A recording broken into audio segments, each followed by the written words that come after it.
Hey guys, Nicole Scott here from Mobile Geeks. I am at CES 2019 and I'm checking out the Huawei MateBook 13.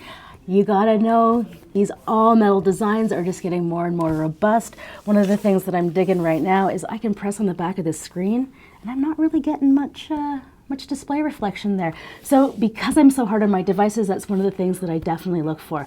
When you check out the keyboard, there isn't a lot of flex. And one of the things that I like a lot is that we have a 1.2 millimeter travel. So when we're kind of pushing down, you're not seeing the keyboard bounce up. And that's because of the excellent build quality of this device. From the MateBook X to the MateBook 13, we're definitely seeing a very robust and very good keyboard if you're into typing. Now, a lot of people just casually kind of, use their keyboard for typing, and then there are people like me who maybe bust out 3,000 to 4,000 words in a day. And a keyboard like this with this 1.2 millimeter travel is for somebody who is after a keyboard that is meant for a lot of typing. Now, we do have an NVIDIA graphics card on board. On the high end, it's the MX150, and that's with the Core i7 processor. And it comes with a 512 SSD. There's actually a lower SKU that has an i5 and 256, and it just comes with Intel's integrated graphics. Both of them have 8 gigabytes of RAM. So on this side, we have a Type-C port.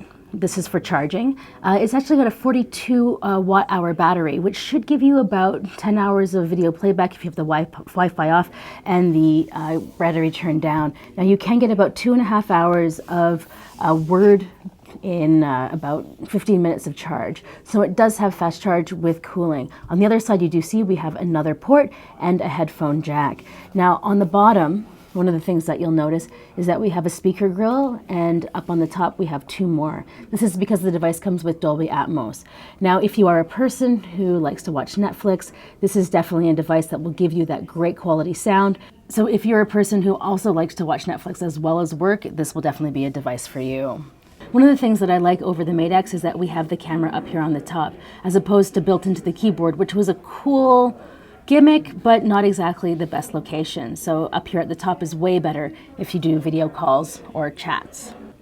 So in the US, this will be priced at $1299, which is a very aggressive price point for the build quality of this device.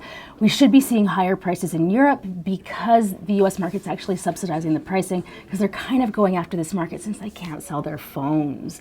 So if you're in the US, pretty good deal. If you're in Germany, I'd expect to pay a lot more.